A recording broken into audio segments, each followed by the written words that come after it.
Hürmetli kitap anlıqçılar, huzurunlarda Tuğluq Temirxan namlıq romanның davamı.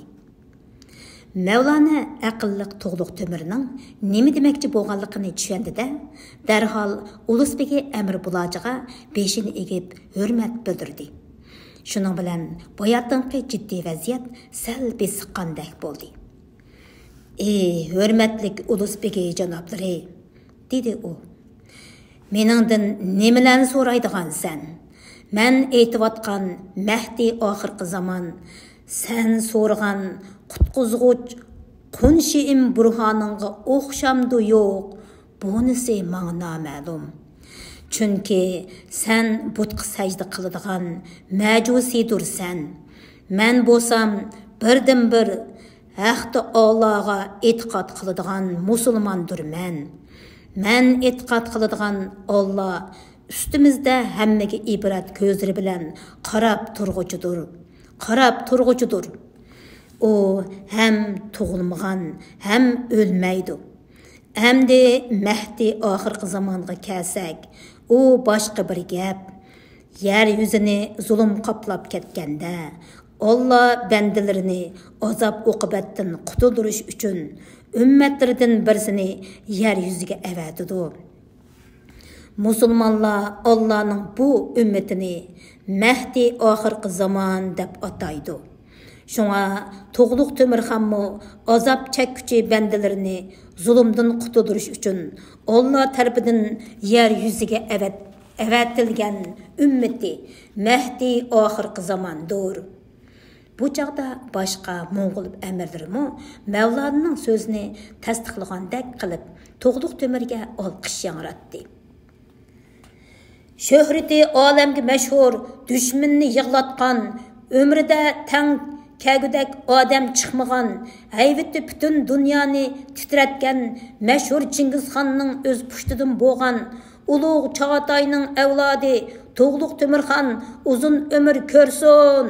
Şan şöhreti üstün bolsun, düşmanları vayron bolsun. Tuyuqsiz anlangan quloq mengini yeb ketgudek jar-jur qilgan bu ovozlar cho'nqur xiyollar ilkida o'tirgan Ulusbegi ulug' Amir Bulajini qattiq cho'chitibdi. Uning kayfi birdilla ushtida pashtirini qaqqanicha orqasiga qarabmi qo'ymasdan xon chidiriga kirib ketdi.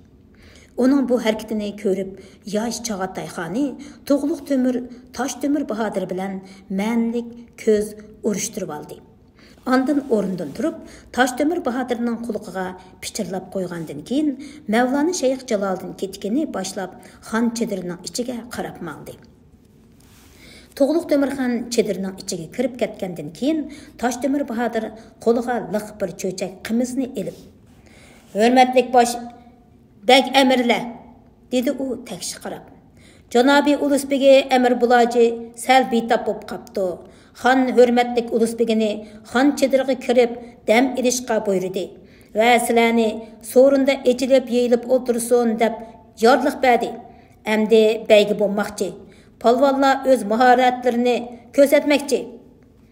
U Murasim begiga endi beygini boshlasanglar bo'ladi deb qo'lini silkib qo'ydi. Bu chaqda Murasim begi maydonning bir chetida qator tizlashib o'tirishgan nag'richilarga qo'l shiltibdi. Birdilla burg'i sunaylar g'art-g'urt qilib chelinib, baygining rasmiy boshlanganligidan bishorat berildi. Jokarchilar taraf-tarafdan xon olilari baygi qilishga farmoyish berdi. Polvonlar bo'lsa baygi maydoniga tushsin. Chilishish, o'qiya etishish, qilichvozlik, kamanbozlik, nayzivozlik, umutvozlik hozir boshlanadi. Kimki kuch-quvvati, chaqqan chabdaslikni namoyon qilaman desa, chopson maydonga tushsin.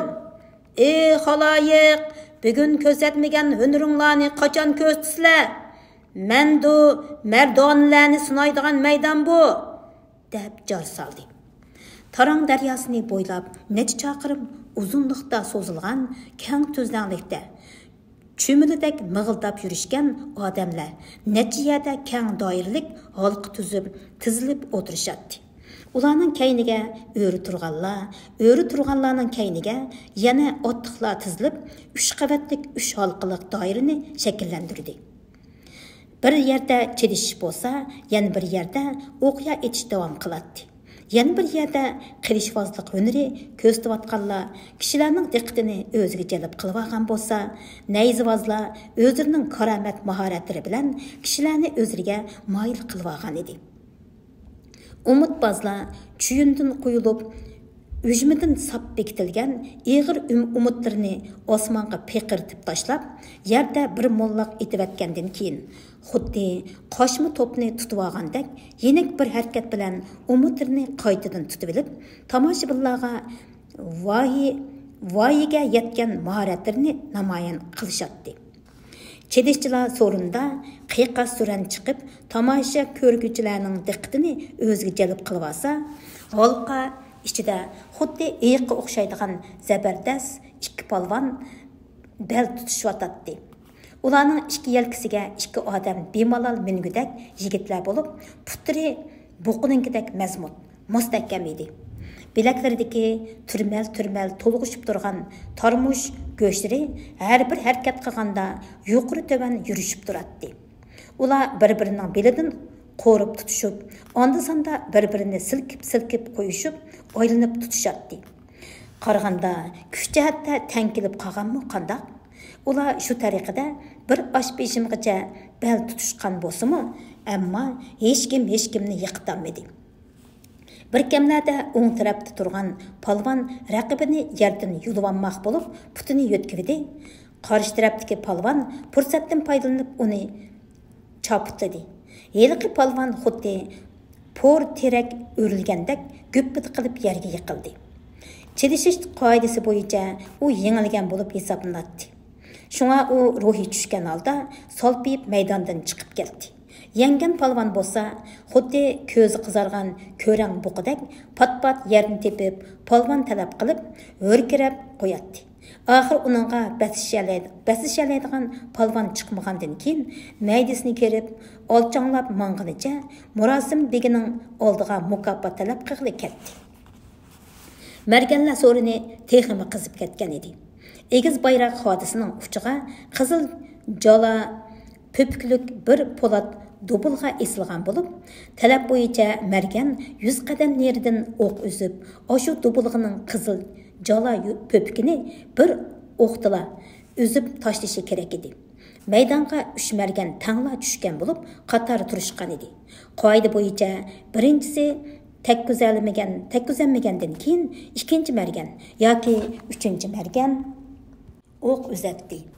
Murosim begi qo'lidagi qizil bayroqni egiz ko'taribdi. Marganlar beliga silingan sadoqdan o'qya bilan o'qni ilib batladi. Ikkinchi bayroq ko'tarilishi bilan birinchi margan yeliqi xodining ustidagi po'lat dobulg'ining qizil jaloliq pöpkini qoriga ilishga boshladi. Üçüncü bayroq ko'tarilishi bilan tangla ving qilgan ovoz anglandida xodining ustidagi po'lat dobulg'ining qizil jaloliq pöpki pop qilib yerga tushib ketdi. Bu chaqda maydonda tomosha ko'rib turishganlar "Otangga opirin, hushshara" deyishib, Marganni olqish sadosi ko'mib tashladi.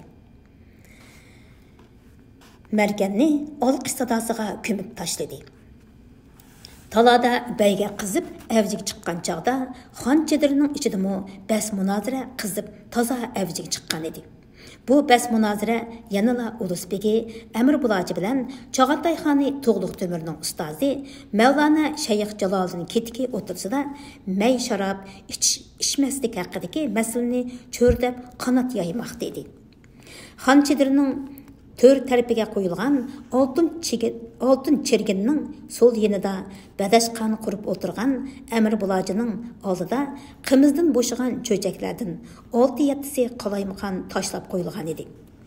Ulusbeginning yuzi kuchula silib ichitilgan kuchli qimizning taptida shalpardak qizirib, ikki-cheki tomiri ko'pib bo'rtib chiqqan edi.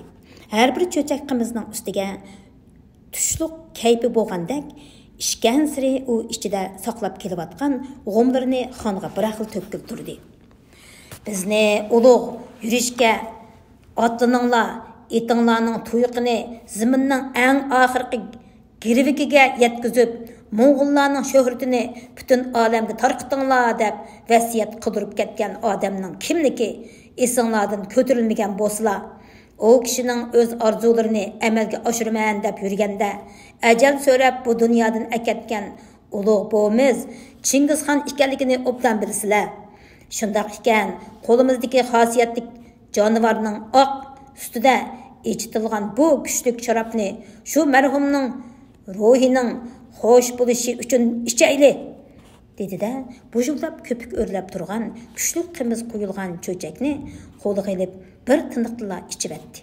Ondan saqib cho'chakning tubida qolgan bir necha tomchisini qo'liga tamdirib maydisiga surkidi. U tili kalvalishib, qo'llari titrab, cho'chakni tuzukmi tutanmaydigan holga kelib qolgan bo'lsa-mu, yana qimiz talab qildi. Bu chaqda taladan kirgan Toshtemir Bahodir Amir Bulochiga: "Hurmatli Ulusbegi, yoshinib qoldingiz, endi bo'ldi qiling, qimiz ichmang", deb nasihat qildi. Amir Bulochi uningga bir sat olaydiki, Toshtemir Bahodir ittik yerga qarab oldi. Amir Bulochi oljuqqa vaqirg'il turdi. "Nima deb yuriysan ey? O'zingcha menga nasihat qilgudak bo'lib ketdingmi? Haddingdan to'lashma. Meni boshqurishingga texi attiganlik qiladi. Zaman buzilsa, otdan eshak o'tib ketadi degan mana shu-da", deb qoqoqlab kulib ketdi va mulozimlarga buyurib, ko'chalar silib echitilgan kuchli qimizdan yana keltirgizdi. Ondan uni yosh Chog'atayxonni Tug'luq Temirxonga tutishni buyurdi. Ammo Tug'luq Temir oldidagi qimiz bilan liq to'ldirilgan cho'chakka hargiz qo'l uzatmadi. Bu chaqda Mavlona Shayx Jaloliddin ketki o'rnidan turib, qattiq kayib bo'lib qolgan Ulusbegining oldiga keldi va: "Hurmatli Ulusbegi, bo'ldi qil, endi ishma, to'li ichib tilingmo kalvalishib qapti", deb nasihat qildi dodillik bilan.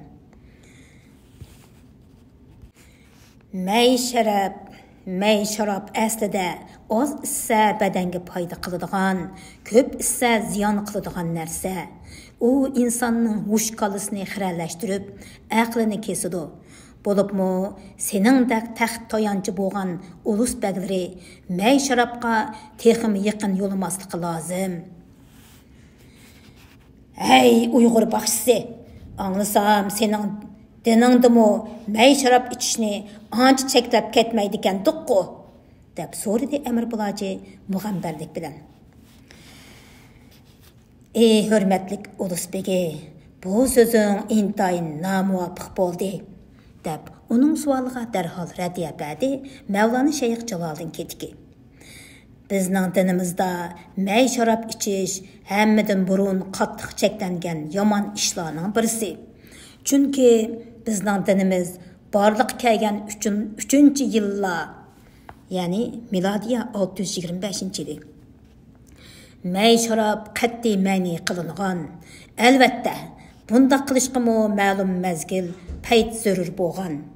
Chunki diniy islom barliq kelgan tozilar hududliqida ular may sharobni favqulodda yaxshi ko'rganligi sababdan Alloh taolo uni biroqla harom qilmay, tadrijiy harom qilgan.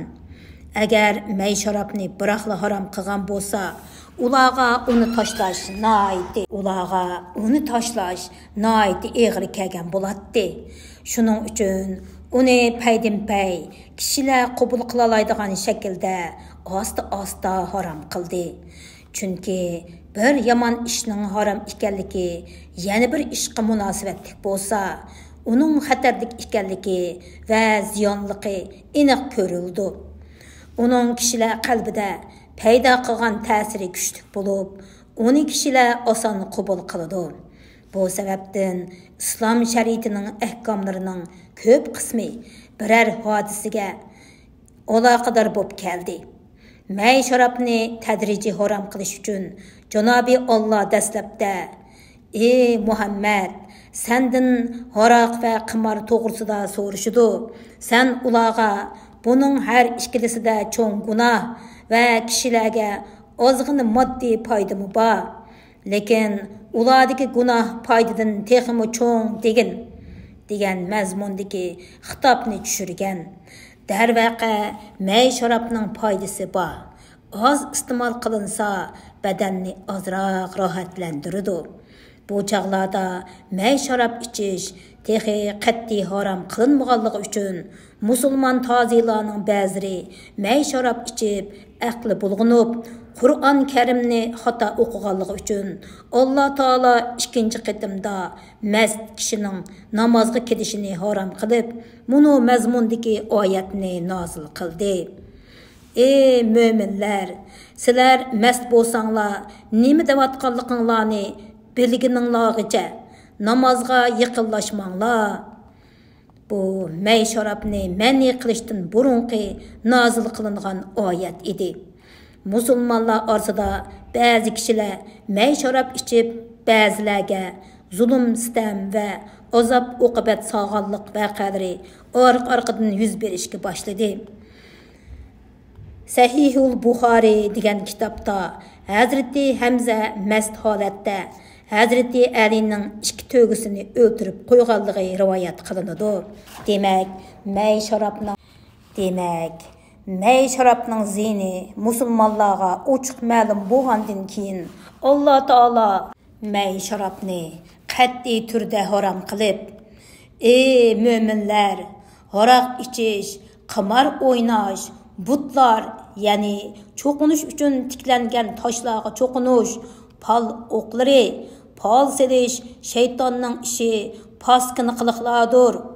Baxtga erishishinglar uchun shaytonning ishidan yiroq bo'linglar degan mazmundagi oyatni nozil qildi. Bu oyat nozil bo'lgandan keyin musulmonlar birdak biz may sharob ichishni tashildik deb hammasi jon dil bilan qabul qilishdi. Demak, may sharobning zini mushundoq ko'p ekan. Ulusbegi, sen uni tark etsang nimishqa bo'lmaydi ekan? Sen elning otisi bo'lgan ekansan. Aslida boshqalarning bundoq noshoyin ishlarini to'ssang yaxshi bo'ladi. Biroq to'smoq tugul, yana texi yosh xonimizni kayib qilishga zo'rlayapsan. Bu qilmishlaringdan uyalmamsan. Hech bo'lmaganda sening bu noshoyon ishlaring yosh xonimizning birlikka kelgan qudratli Chog'atay saltanatini yangi boshdan qurib chiqishiga ziyonli ekanligini bilishing kerak-da. Mening may sharob ichishim bilan Chog'atay saltanatining kuchayishining nima munosabati bor? deb chalvaqib ketdi Amir Bulaji. Bu o odatda bir Uyg'ur putukchisiga gap tepib berolmay, xafa bo'lib ketayotgan edi. Albatta, zo'r munosabati bor, dedi Mavlana Shayx Jaloliddin Ketkimi bo'sh kelmasdan. Chunki noshoyan ishlar ko'p sodir bo'lsa, elda zulm ko'paydi. Zulm istam xuddi saltanat sohibining ikki yelkasidan o'sib chiqqan yilonlardek puhroning maishat yiltiziga palti chepib, ro'zg'orini quritib tashlaydi. Buningga qadimdan tortib misol ko'p. Masalan, ammo bas munozara mushiya kelganda Mavlana Shayx Jaloliddin Ketki yerga tikilgunicha so'zlamay jim turib oldi. "Qani so'zla, baxshi, nimalarni deydiganligingni bir anglab boqay", deb sholni choshdi Amir Bulaji. "Sanza yosh xonimizning beshini mushundoq beyman so'zlaring bilan o'ylantirib keptikansan, ha?" Bu chaqda Mavlana Shayx Jaloliddin Ketki uning so'ziga darrov raddiya bermoqchi bo'lgan bo'lsa-mu, ammo tilini yig'ib tug'liq to'mirga qaradi. Uning ko'zida chaqnayotgan o'ziga bo'lgan ishonch va kelgusiga bo'lgan qat'iy irodani ko'rgandek bo'ldi-da, Amir Bulaji bilan bir erishib ko'rmoqchi bo'ldi. "Ma'qul amsa, hurmatli Ulusbegi janoblari", dedi u oldirmay so'zlab. "Gapimga quloq solg'aysan. Qadimqi Ironiylarda Jamshid podshoh degan bir hukmdor o'tgan edi. Uning hukmronligi joriy bo'layotgan zaminda nam əmili Tömürtaş deb atıladigan bir buzrukvar yaşagan edi. Bunun yana bir ismi Merdas Hakim idi. O ilim salohiyatda kamolatga yetgan, adab fazilatda to'lib toshgan bo'lib, mol dunyosining soni yo'q, dastgohi intayin ko'p edi. Uning ot kallisi, qo'y podisi haddi hisobsiz edi. Jamshid podshoh ko'nglida Tömürtaşni podshoh qilsam deb o'ylab yuratdi. Degandek, Jamshid podshohning davlat arkonlari maslahat bilan Tömürtaşni podshoh qildi. Bu Tömürtaş uzoq yil podshoh bo'lib, mamlakatni adolat bilan idora qildi. Tömürtaşning Zahhok ismli bir o'g'li bor edi. U intayin girdor va makkor odam edi. Kunlarning birida shayton lain bir buvay siyoqiga kirib Zayhokning qishig'i keldi va "Ey Zayhok, xohlasang seni otangning o'rniga Jamshid taxtiga o'tirg'izib podshoh qilay" dedi uningga. Chunki sana ko'nglim bak yaqin. Beri kel, otangni o'ltir. Otangni o'ltirgin. Men sana ta'lim beray. Otangni o'ltirmaguncha Jamshid taxtining podshohligi sana tegmaydi. Otamni qandoq o'ltiray? deb so'radi Zahhok uningdan. Otamni o'ltirsam menga Jamshidning podshohligi tegamdi? Barhaq tegidi, dedi shayton lain. Barhaq tegidi, dedi shayton lain. Otangni o'ltirishning usuli mundoq. Otang saharda ibodat qilish uchun boqqa boradi. Bog'da bir quduq bor. Sen avval shu quduqning qishig'i berib ol. Otang kelgan hamon quduqqa ishtirvat. Zahhok otasining beg'iga berib, shu yerga yo'shirindi. Tömürtaş shoh yetib keldi. U tahoratga suv edish uchun quduqqa engishdi. Bu chog'da shayton lain: "Ey Zahhok, tez bo'lmamsan? Men degan ishni tez tamom qil", dedi. Ammo Zahhok ikkilinib qoldi va ko'nglim unimayotidi, qandoq qilsam bo'lar, dedi. Shayton lain darhol: "Menga buyrug'in, ammo shart shuki, buning uvoli sening gadiningda bo'ladi. Buning uvoli sening gadiningda bo'lsin", dedi. Vafosiz Zahhok darrov ma'qul bo'ldi. Shayton lain Merdas shohni engishib suv elayotgan paytda quduqqa ishtirvatdi. Shuning bilan bu podshohning baxt taxtini fani dunyodan boqiy dunyoga yo'l soldi. Tong otdi, bog'vanlar kelib, Merdas shohning quduqqa tushib ketib o'lganligini xabar qilishdi. Bu xabarni olgan Zahhok darhol hayron has va sorasima vasvasi bo'lgan qiyofatda quduqning beshiga keldi. U otasining o'likini ko'rib, o'z qilmishiga qattiq pushaymon qilgan bo'lsa-mu, biroq pushaymon foyda bermadi. Merdas shohni quduqdan chiqarib dafn qildi. Uning qabristonligiga oliy imoratlarni bino qildi. Xalq olam o'g'limi Xudodan qo'rqadigan podshoh bo'lur deyishdi. Bu chaqda podshoh Jamshid xudolik davosini qilib chiqib, yuzi qora bo'ldi. Xaloyiq Jamshid osiylik qildi deb hamma ulug'lar Zahhokning dargohiga yig'ildi. "Kelishdiki maqsadinglar nima?" deb so'radi Zahhok ulardan. Barliq ulug' ushoq, qeri yosh, nodon zeraklarning hammasi uning oyog'i ostiga o'zini tashlashdi va birdak: "Buzrukvar otang Merdas shoh Xudodan qo'rqadigan odam edi. Seni otangning o'rniga podshoh qilamiz. Jamshiddan yuz o'rdik. U beman davoni qildi. Shu sababdan seni uning saltanat taxtiga o'tirg'izimiz. Barliq ahli ilm, alloma ulamolarning hammasi sening ishking oldida sap tortib turibdi" deyishdi. "Menmo imkoniyatning boricha sizlarga iltimos qilaman", dedi Zahhok kulib turib. Biroq bir shartim bor. Sizlar Jamshidga qilgan muomalani menga qilmasanglar. Sizlar Jamshidga qilgan muomalani menga qilmasanglar. Zahhokdan bu so'zni eshitib, cho'ng kichik hammasi kitob keltirib qasam qilishdi va Zahhokni intayin izzat ihromlar bilan saltanat taxtiga chiqarib, Jamshidning tojini beshiga kiydirishdi. Zahhok Jamshid taxtida muqim o'ltirdi. Yurtdagi mo'tvarlarga, polvonlarga, gadankashlarga amal berdi. İzzat inom, ihsonlar bilan o'z obro'yini yuqori ko'tardi. Kishilarning ko'ngil qushini rom qilib, mamlakatning moyilligini qo'lga keltirdi.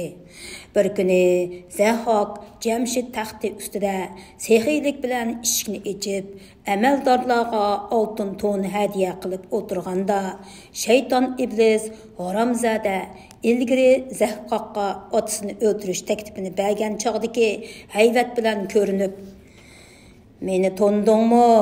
Sen mening ta'limim bilan podshohlik martabasiga erishgansan. Agar yana lazzatli taomlarni yeging bo'lsa, bosh oshpazlikni menga o'tkazib bergaysan. Agar xohlasang, faqat bir vaqtlik tomoq qilib ko'ray.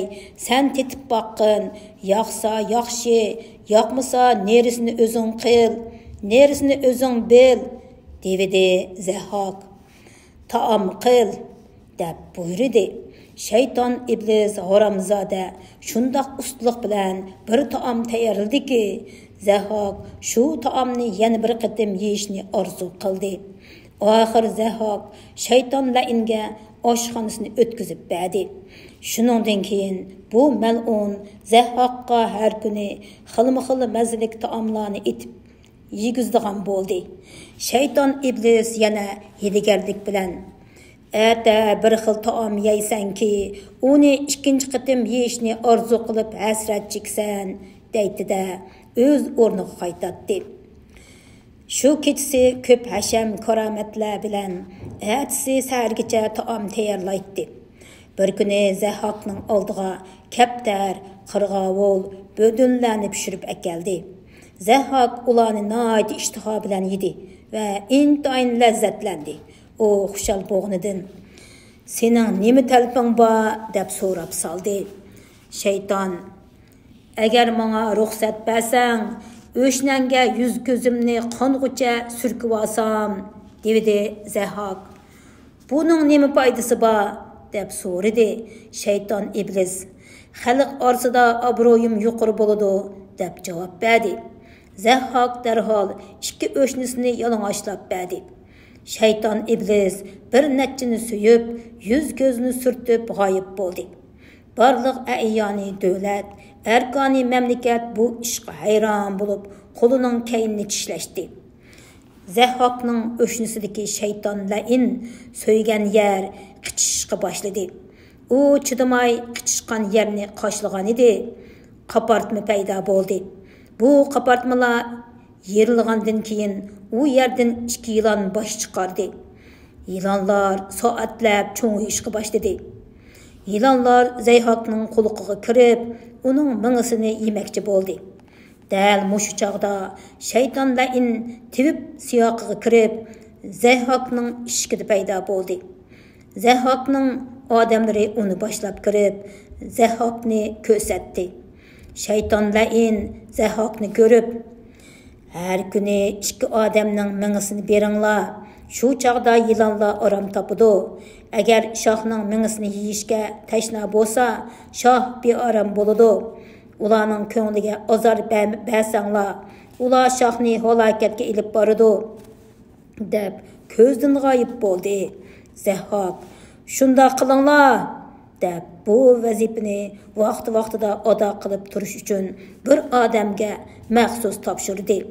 Bu odam har kuni bir odam mingisiga bir qo'y mingisini qo'shib yilonlarga yegizdi. Zahhok bu zahmatlar bilan jami 34 yil podshohlik qildi. Nurg'un odamlarni o'ldirib, yilonlarga yem qilib berdi. Oxir odamlar o'limdan qutulish uchun yurtini tashlab taraf-taraflarga sarson bo'lib chiqib ketishdi. Şeytanda her daim məsləhət qılğucu qiyofatida kelib Zəhhaqqa bu kasalga odam mingsidan boshqa narsa doğru bo'lmaydi deb da'vat qilatdi. Shu chaqlarda bu yurtda Kavari Ahangir ismli bir tömürçü usta bor edi. Uning 72 o'g'li bo'lib, bu o'g'illarning 70i Zəhhaqning 2 mürsidan üsüp chiqqan 2 yilonga yam bo'lgan edi. Shunga Kavari Ahangir Zəhhaq tarafidan o'ldirilgan o'shu farzandlarining dard purog'ida kech kunduzni yig'izori bilan o'tkazatdi. Bir kuni kechasi u shundoq tush ko'rdiki, tushida Hazrati Kiyamurus odam bishorat berib, ko'p parishon bo'lma, Zəhhaqning oldiga borg'iningda qo'yningga borg'iningni silib, bozg'iningni silib bor. Uningga "Men sening dargoyingda qeridim, endi orzuyum shuki, bu beshimni ilonlaringga yem qilsam" degin. Sen shundoq desang, Zəhhaq qabul qiladi. Yaqin berib beshiga bozg'in bilan ursang, Zəhhaq halok bo'ladi. Bütün xalq u zolimning zulmidan qutuladi. Da'vat qudak cho'chib o'yg'ansa tush ekan.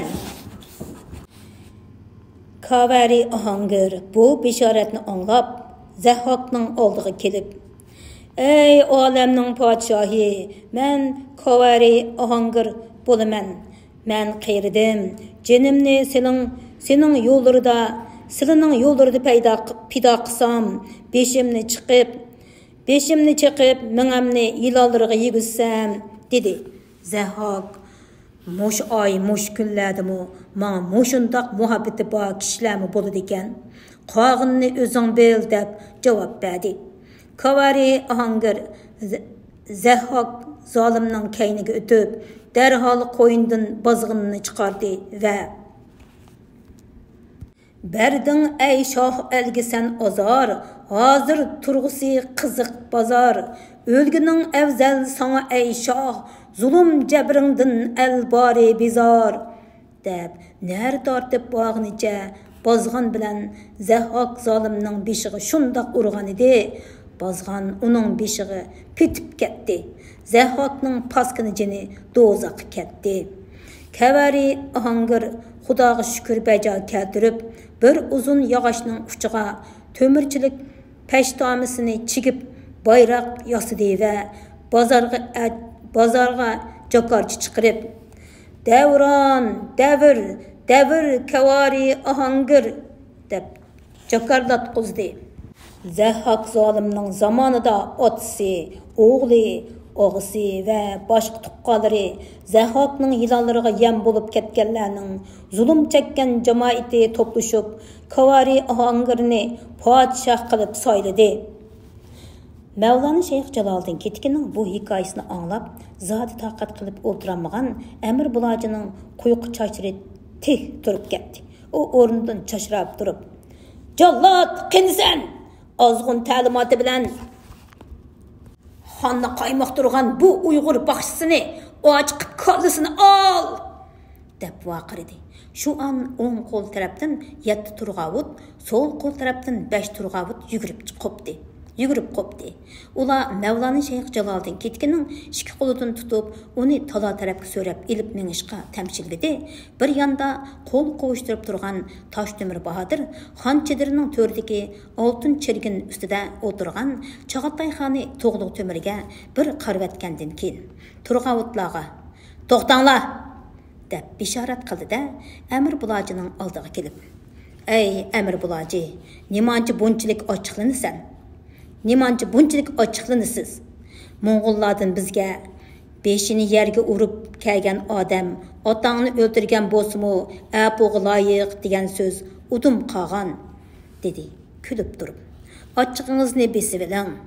Uning ustiga bu qeri Uyg'ur baxshisi yosh xonimizga uzoqdan beri putukchilik qilib xizmat qilib keldi. İştini ursang, egisining yuzini qil degan maqol bor. Hech bo'lmaganda yosh xaqonimizning yuzini bo'lsinmi qiling-da" deb uningga iltimos qildi. Ulusbegi Әмір Бұлажы Таштөмір Баһадырның сөзін аңлап, ғазыбыны бесіп, сәл пәс қойғы түшкендек болды. О, Туғлық Төмірнің лам жем деместін қапқыны түрген петі шүк отырғыныға іч пұшып на илаж. Тіл білән тікенні юлғылы болмайды, деп одың ұшып қойды. Вә Тұрғавытлағымы, ұйғыр бақсысығымы таңлып, қол шілтіді де. «Әй, лалмы ішіт!» деп Мәуланның бешіғі қамчы салды. Мәуланы Шайық Жалалдың кетіге қылчымы пәрва қылмастын, бешіні тік көтіріп тұрды. «Сенің азғын, тәрғібаттырың білән, ханны аздырып кетіп атқанлықыңны ұзақтың бері көз түпкенмәктімен», dedi Әмір Бұлажы шалыны чашыртып. «Хайр, яш хақанымызның ұстазы боғалықыңның yüzіні қылып, işçinіңні ойап қойай. Бірақ, бұныңден кейін бұндақ азғын тәрғібаттырыңны қыммасықың үшін шум еғізіңні печатлап қойышқы тоғыр келдіған дәк қылыды». O sözünü tügütüpla Turgavutlağa yar елім білән қағаз кәлтүрішіні бұйрыды. Turgavutla dərhal yar елім білән bir vara qilin қағазны onunğa ehtiram біләn sundu.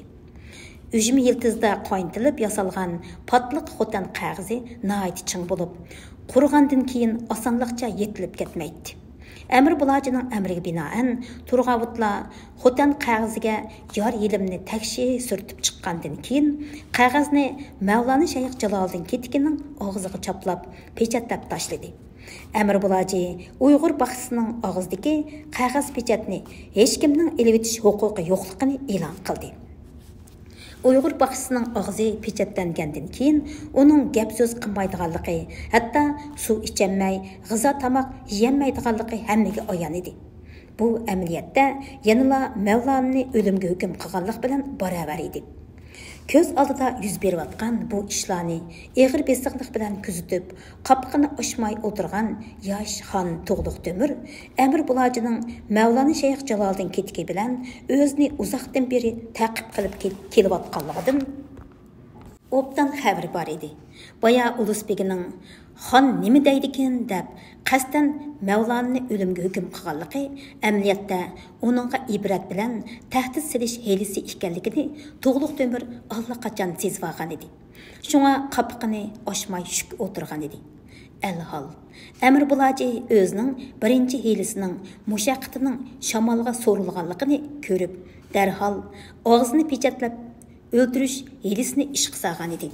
Biroq bu ilmi aqlliq yosh xon Tuğluq Tömür tarafidan darrov sezib olindi. U Taşdömür Bahadırga ko'zining quyruqida qarab qo'ydi.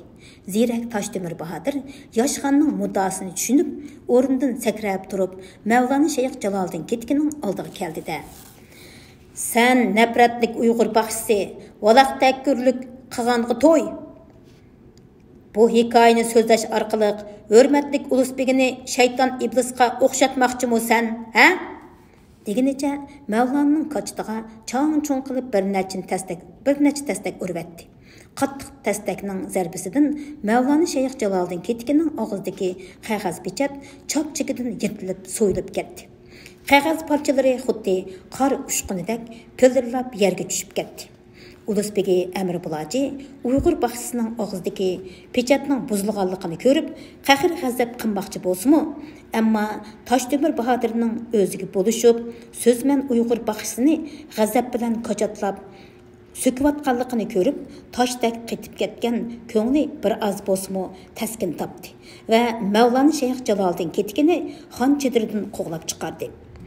Şunun bilan Mevlana Shayx Jaloliddin ketiki yana bir qitim o'limdan qutulib qoldi. Shogirdining sehrlik so'qmoq yo'llar bilan Ulusbegi Әмір Бұлажыны qaymoq turib, o'zini uning qonliq qilichidan qutqizib olganligini his qilgan Mevlana Shayx cho'nqur minnatdorligi va ishonch nazari bilan Tuğluq Tömürga bir qarab etgandan keyin beshini tik tutqunicha xon chediridan chiqib ketdi. Nazm Yamanğa yar bo'g'ash Lutning jo'risi bo'ldi payg'ambarlik xonadon vayron. Azhab kafning ishti necha kun yaxshilarga agashgash bo'g'anti inson. Shayx Saidi